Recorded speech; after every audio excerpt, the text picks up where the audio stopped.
दोस्तों नमस्कार, मैं हूं आलोक पाठक और आप देख रहे हैं खबर दस्तक। देश में दिल्ली में चुनाव की तारीख घोषित हो गई है। साथ ही उत्तर प्रदेश की महत्वपूर्ण विधानसभा सीट जहां पे उपचुनाव होने हैं मिल्कीपुर, उसकी भी तारीख 5 फरवरी को घोषित हो गई है। मिल्कीपुर उपचुनाव इसलिए महत्वपूर्ण हो गया है पूरे देश और दुनिया के लिए, क्योंकि यहाँ के विधायक अवधेश प्रसाद ने अप्रत्याशित रूप से लोकसभा में अयोध्या की लोकसभा सीट जीत ली थी। ये पहली बार ऐसा हुआ है कि एक दलित व्यक्ति अयोध्या की सामान्य सीट से सांसद बना है। और इस सीट पे जब से भाजपा हारी है, पूरी दुनिया में चर्चा इस बात की नहीं रही हो रही है कि नरेंद्र मोदी तीसरी बार प्रधानमंत्री बने हैं, बल्कि चर्चा इस बात की हो रही है कि जिस अयोध्या को लेकर पिछले 30 साल तक भारत की राजनीति में बहुत कुछ बदला है, जिसकी बदौलत भाजपा ने पहली बार केंद्र में सरकार बनाई थी 1996 में 14 दिनों के लिए, फिर 1998 में 6 सालों के लिए। और जिस अयोध्या विवाद के चलते भाजपा इतनी ज्यादा देश में पॉपुलर हो गई कि 2014 से लगातार नरेंद्र मोदी प्रधानमंत्री के पद पर काबिज है। महत्वपूर्ण बात यह है कि भारतीय जनता पार्टी को पूर्ण बहुमत तब मिला जब उसने ओबीसी वर्ग के नरेंद्र मोदी को प्रधानमंत्री पद का उम्मीदवार बनाया।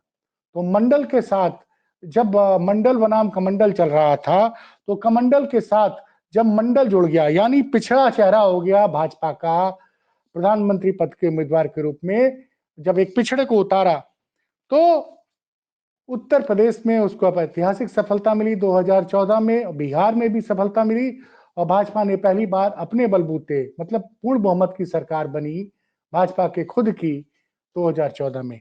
2019 में भी यही रहा, भारतीय जनता पार्टी अपने बलबूते बहुमत पाने में कामयाब रही, बल्कि उसको 2014 से ज्यादा सीटें मिली।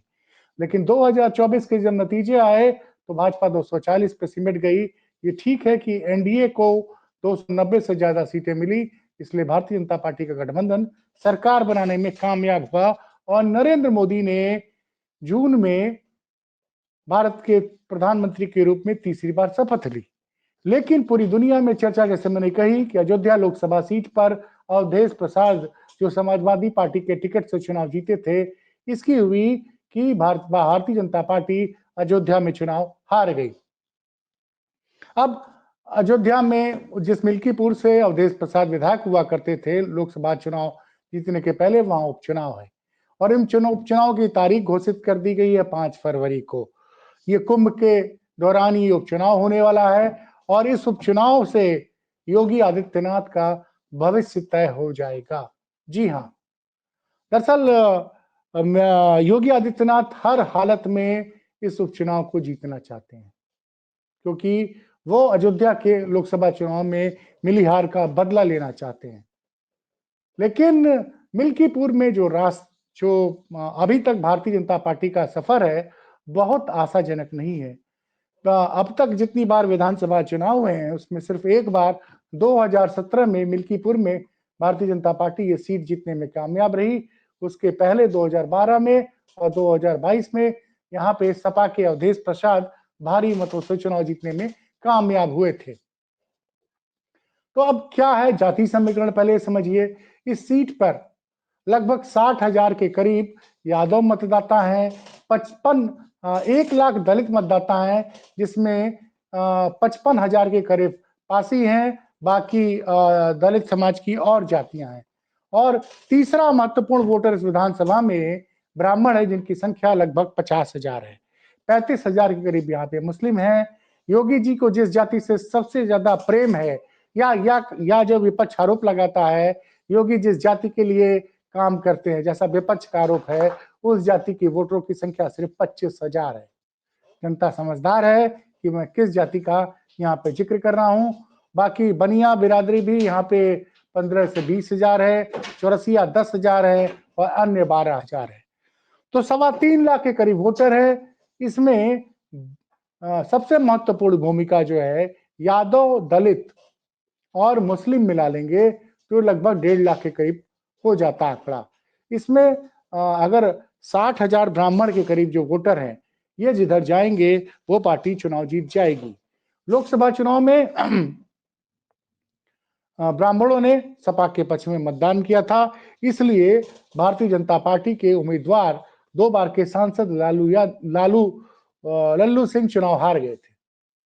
दरअसल लल्लू सिंह जो अयोध्या के सांसद रहे हैं 2014-2019 में, उनका एक बयान भारतीय जनता पार्टी को पूरे देश में भारी पड़ गया और विशेष रूप से वो भारी पड़ा उत्तर प्रदेश में।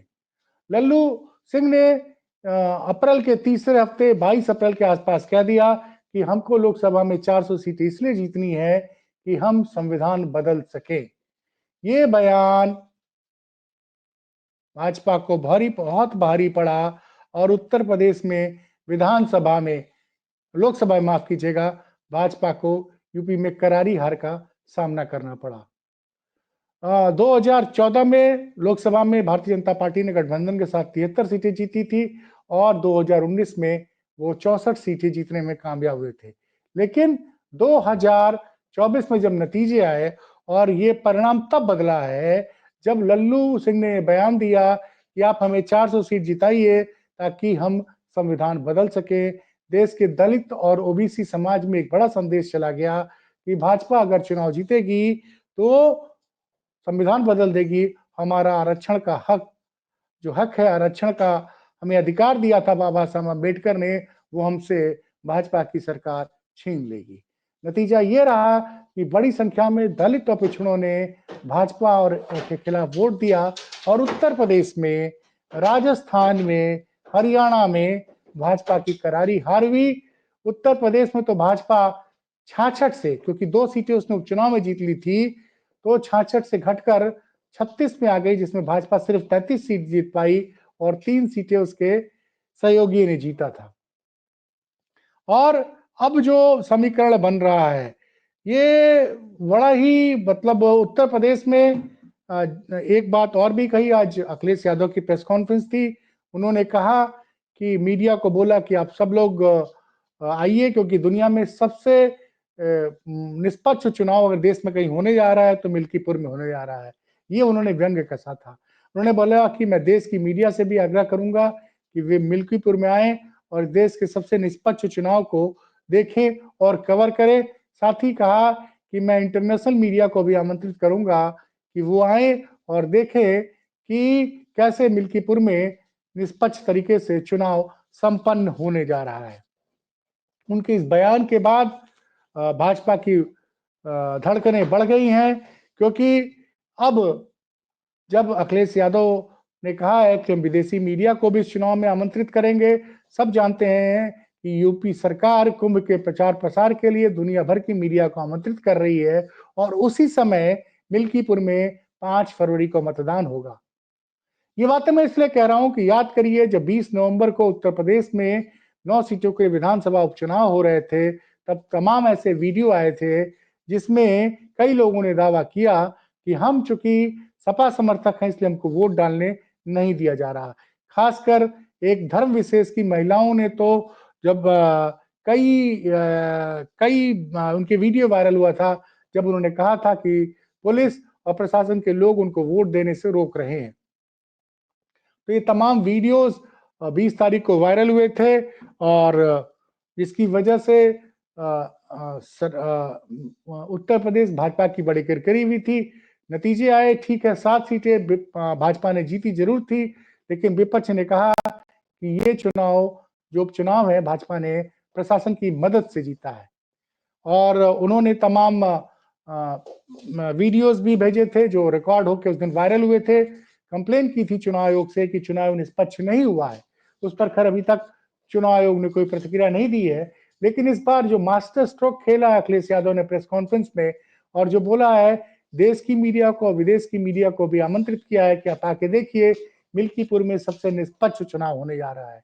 तो ऐसे में एक पत्रकार है परवेज अहमद, जो योगी खेमे के बड़े करीबी माने जाता है, उन्होंने एक ट्वीट किया। वो ट्वीट भी लग गया स्क्रीन पे, आप देखिए। उन्होंने दावा किया, उन्होंने कहा है कि 5 फरवरी को अयोध्या के डीएम की, अयोध्या के एसपी की, अयोध्या के डीआईजी की, आईजी की, सबकी अग्नि परीक्षा है और इस अग्नि परीक्षा का रिजल्ट 8 फरवरी को आएगा।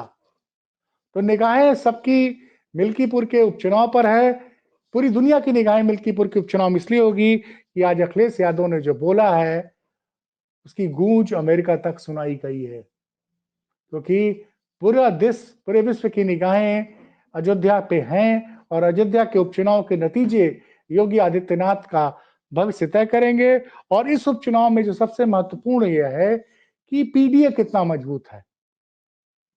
2024 के लोकसभा चुनाव में पीडीए बड़ी मजबूती से इंडिया गठबंधन के पक्ष में खड़ा रहा, जिसकी वजह से भाजपा को लोकसभा चुनाव में करारी हार का सामना करना पड़ा और अयोध्या जैसी जगह पे भाजपा को सपा के उम्मीदवार ने और सामान्य सीट पर एक दलित प्रत्याशी ने भाजपा के धाकड़ नेता जो योगी आदित्यनाथ के काफी करीबी माने जाते हैं, लल्लू सिंह को लगभग 65,000 वोटों से चुनाव हरा दिया था।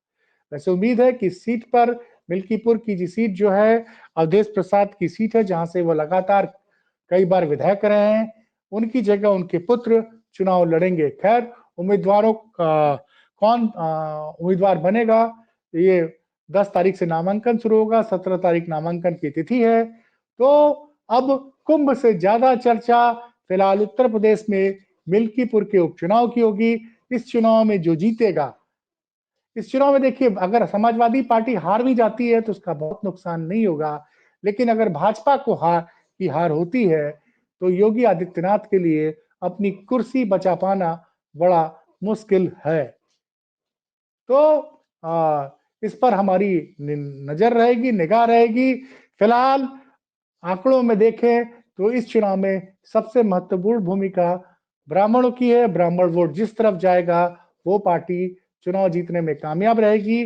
भाजपा के लिए महत्वपूर्ण बात यह है कि पवन पांडे के रूप में उनके पास एक मजबूत ब्राह्मण चेहरा है, जिसने कि अयोध्या लोकसभा सीट जितवाने में भी बहुत महत्वपूर्ण भूमिका निभाई है। मुझे याद है कि जनवरी 2024 में पवन पांडे का मैंने इंटरव्यू किया था, तब उन्होंने कहा, दावा किया था जनवरी 2024 में कि ये सीट हम लोग जीतेंगे और ये उन्हीं का आइडिया था। ये उन्होंने ही अखिलेश यादव से अनुरोध किया था कि सर इस सीट पे अवधेश प्रसाद जी को लड़ाया जाए, क्योंकि सामान्य सीट पर नॉर्मली दलित प्रत्याशी नहीं उतारे जाते हैं, लेकिन इस बार समाजवादी पार्टी ने 3 जगहों पर सामान्य सीटों पर दलित या पिछड़ों को उतारा था, जिसमें वो अयोध्या में जीतने में कामयाब रहे थे, सुल्तानपुर भी जीतने में कामयाब रहे थे और मेरठ की सीट पे लोकसभा में मात्र 6,000 वोटों से उनकी उम्मीदवार सुनीता वर्मा चुनाव हारी थी। तो उनके पास अयोध्या में एक मजबूत ब्राह्मण चेहरा है सपा के पास, पवन पांडे का, और साथ ही साथ विधानसभा में जो सपा विधायक दल के नेता हैं माता प्रसाद पांडे, वो बगल के बस्ती जिले के रहने वाले हैं, उनका भी काफी प्रभाव है इस अयोध्या मंडल में। तो देखते हैं इस चुनाव का नतीजा क्या होगा। फिलहाल एडवांटेज अखिलेश यादव के पक्ष में है, क्योंकि योगी आदित्यनाथ के ऊपर तमाम सवाल उनकी सरकार के सहयोगी और उनकी पार्टी के विधायक उठा रहे हैं। तो भाजपा कई टुकड़ों में बटी दिखाई दे रही है। दूसरी तरफ से सपा बड़ी मजबूती से मिल्कीपुर की चुनाव लड़ने के लिए मैदान में उतर गई है। खबर कैसी लगी बताइएगा जरूर। देखते रहिए खबर दस्तक। अच्छी लगी तो शेयर कीजिए और कोई कमी लगी तो कमेंट बॉक्स में बताइएगा जरूर। बहुत बहुत धन्यवाद।